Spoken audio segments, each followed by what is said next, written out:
Yum, yum. This is the fireplace, you guys. There is some fire energy right here with this oven.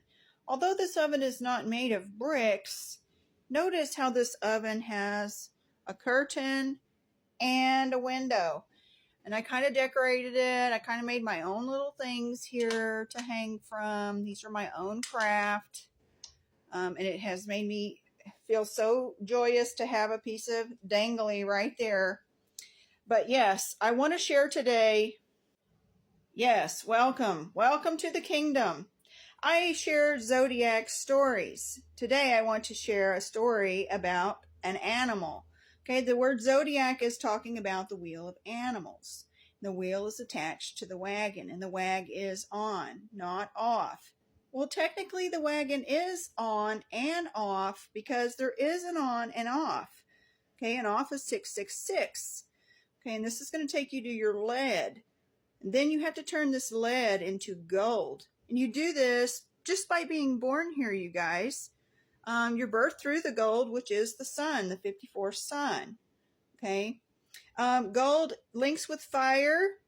Sun links with fire. Okay. Gold links with fire. Gold links with monkey. They're all 38. Yes, 38 is fire. Okay. And 8 plus 3, 8, 9, 10, 11. It leads you straight to your 11 in heaven. Okay. Because 7-11 is in heaven. It's on the die, just like you. You're on the die because you're the jack in the box that is the die. Okay. And when I'm saying die, I'm talking about the cubes that has all the little dots on it. It's going to take you straight to Saturn's square, the Merkaba. Okay. And this is you. And we have all of our ship shapes and they come together. Okay. They do this in the story above that is the wagon wheel. It is the log. Okay. And the log is the language of the gods. And the gods speak to us through animal stories because the word zodiac and Mazzaroth means the wheel of animals. So there's animals in the stories above and there's animals in the stories below.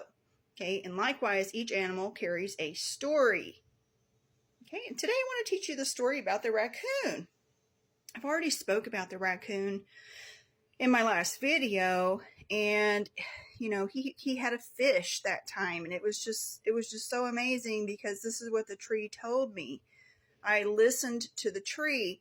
I know that the tree is likewise a mirror of me, because you know the tree log is telling you the story of the wishing well, you guys, and it has to do with the fountain of youth. Okay. There's many stories about the fountain of youth or the spring of youth and how it flows forth from the base of a tree. Okay, and there's been different stories about this great fountain told over many ages, but this story is talking about us. Okay, and how we have the spring of life within. Likewise, we are the tree, we are the spring of life, and we tap into our vital energy by means of the sun. We have to go organic. So right now I am inside and I am using my lights. And I can see how I can control the brightness of these lights just by my thinking. You know, I can tap into this energy. Sometimes I can make them get brighter. I do feel like this energy is good. I'm not saying it's not good, but I am going to say the light that comes from the sun is the best, you guys. You know, and there's different like kinds of colors of light that would be good for you too. I've been in rooms before where it was just purple or just green. I can share some of these photos with you. This was a long time ago, but at the same time, just me thinking about it, I can go back to that place in my mind's eye. And I can feel those colors of that room again. And it just brings me right back to that space and then back to here. So in a sense, I have activated a grand portal just by doing that, by accessing a memory. Okay, because I placed myself there once again. In the future, I traveled to the past and right back to the future just like that. And I caught it all on camera. You might not have seen it, but it happened, you guys, in my mind's eye. Okay, and the only way I can convey this to you is by telling you. But I do want to share the story of the raccoon, okay, and how he connects to the log. And the raccoon, he's going to connect to the log because of the Ra. Because the log is also the story of Ra, the story of the sun that is a star, that is you. Okay, because you're connected to the sun from beginning. That's how you get here in the first place. Okay, because all consciousness comes from the sun. And so the raccoon, he has a coon. Okay, and when you think of a coon, you think of a cocoon. Okay, and notice the cocoa in cocoon. Okay, this cocoa will take you to the Swiss Miss, which is going to take you to your Sims. Okay, there's a message in that. For the Swiss cheese, for the smile cheese, you're on candid camera. Okay, and then the cocoon, yeah, the cocoon's going to take you to your butterfly. It's going to take you to your caterpillar. Okay, and there's a cat and a pillar there too. Okay, so with the raccoon, I just need you to know it points straight to the bullseye. I'm going to try to draw a raccoon for you in this video. I have not practiced a raccoon, but I do know he carries a bandit like Zorro, the Z for Zorro. I do know the raccoon's tail is the bullseye from another perspective. Let me try to draw you a raccoon and teach you the story of the raccoon. I kind of already did lots of that already. And if you can connect these dots in these stories I am telling, you're going to see how the raccoon is pointing to the stars. He's pointing to the bullseye. Okay? And the bullseye is the Pleaides. So there's another Pleaides connect for you in your story of the raccoon and what he carries in his tail. Let me turn this around. Let's draw this raccoon. Okay, so what I know of a raccoon, he's kind of got... Oh, I got to get a different mark. Yeah, so a raccoon, he kind of looks like a bear / kitty cat.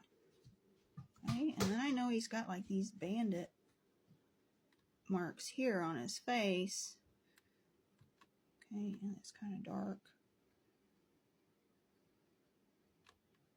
Okay, and then he's got like a little pointy nose in a sense, I guess. Or maybe rounded. I know he's got hands like us. Oh, his hands are so cute, the little raccoon.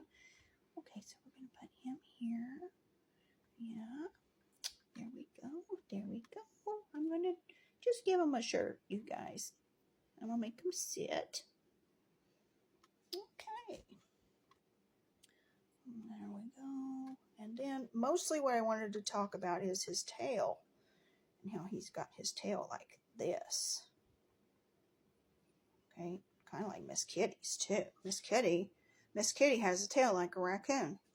So when you're looking at the coon's tail, it does this from this way. But when you take the perspective and you look at it like from this way, this is what the story is in the raccoon's tail.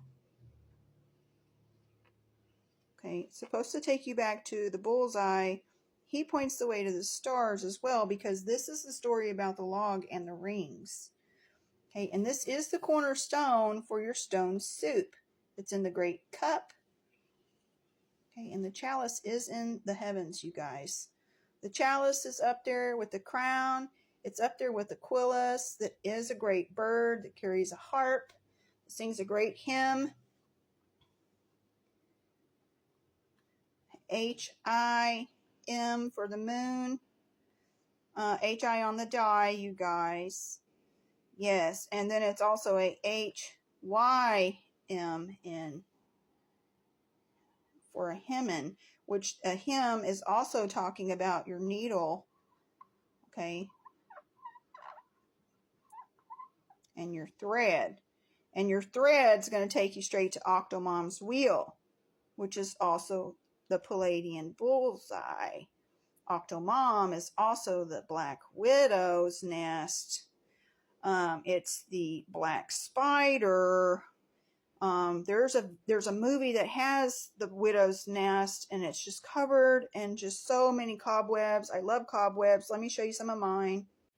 Oh yes, here they are. See, these cobwebs these are made by my cellar spiders. I usually only have like a couple inside, but oh, isn't it so pretty? I love cobwebs, you guys. Yeah, and they do a great job, these spiders.